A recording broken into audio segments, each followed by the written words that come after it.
is filled with water to a height of 12.5 centimeter. The apparent depth of a needle lying at the bottom is measured by a microscope to be 9.4 centimeter. Find the refractive index of water. तो ये मतलब असली में यहाँ पर ही है, लेकिन जब माइक्रोस्कोप से इसकी इमेज को देखा जा रहा है, इमेज भी क्यों दिखाई दे रही है, इमेज थोड़ी ऊपर दिखाई दे रही है, इसलिए क्योंकि वाटर से रिफ्रैक्शन होते हुए इसकी लाइट माइक्रोस्कोप तक जाएगी, तो ये थोड़ा सा शिफ्टेड अप दिखाई देगी, है ना। जैसे हमेशा हम लोग ने अब जब थ्योरी पढ़ी थी तो देखा था कि कॉइन ऊपर की तरफ शिफ्टेड दिखाई देता है, तो अब वो कितना ऊपर दिखाई दे रहा है, एक तरीके से रियल डेप्थ आपको दे दी गई है 12.5 सेंटीमीटर और एपरेंट डेप्थ दे दी गई है 9.4 सेंटीमीटर। तो 9.4 सेंटीमीटर को यहां पे बना लेते हैं। रियल डेप्थ और एपरेंट डेप्थ को आप जरा कॉपी करिए और फिर आगे बढ़ेंगे। और अब हम लोग यहां से रिफ्रैक्टिव इंडेक्स ऑफ वाटर निकाल सकते हैं। हम लोगों ने पढ़ा था refractive index of any medium, medium यहां पे वाटर है, वो होता था real depth upon apparent depth. अब ये रियल डेप्थ क्या है, 12.5, और एपरेंट डेप्थ क्या है 9.4। बस अब इसे सॉल्व कर लो, ये गया 94 का टेबल तो हम लोग को आता ही है, ठीक है ना। 1.330 1.312 कैरी 1 3 9 27 से 28, ठीक है ना।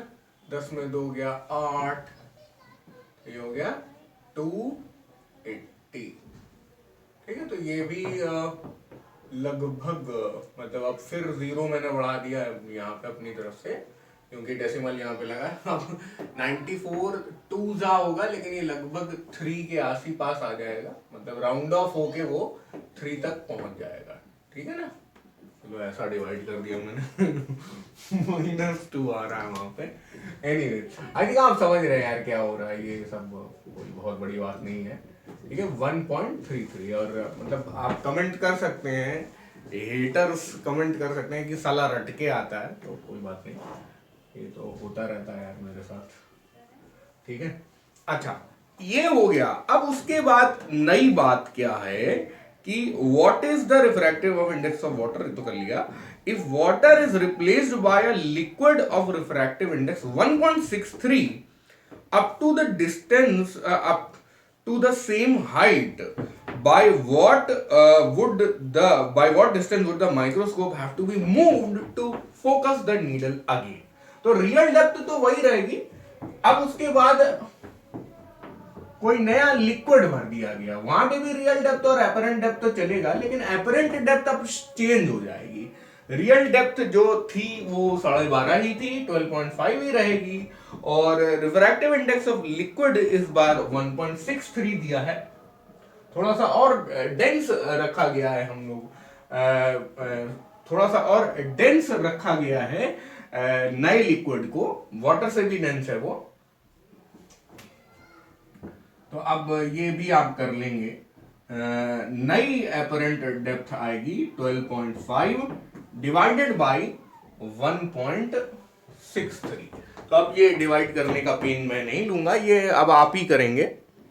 चलो भाई ये आ गया 7.7 सेंटीमीटर, वैसे तो 7.668 आ रहा था, बट राउंड ऑफ करके 7.7 कर दिया।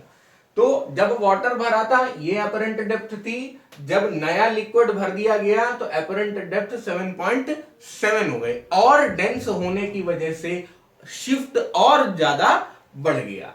तो 9.4 पे पहले अपना माइक्रोस्कोप यहां कहीं फोकस कर रहा था, अब थोड़ा ऊपर आकर माइक्रोस्कोप को नई जगह फोकस करना पड़ेगा, इधर कहीं फोकस करना पड़ेगा, है ना। पहले यहां फोकस कर रहा था, अब यहां फोकस कर रहा है, तो इधर फोकस करने में 9.4 - 7.7 इतना हमारे माइक्रोस्कोप को शिफ्ट करना पड़ेगा। तो बस यही लिख देंगे, a minus A dash is equal to 9.4 minus 7.7 is equal to 1.7 centimetre. बस इसी को मैं बोले दे रहा हूं microscope shift, the length by which the microscope has to be shifted.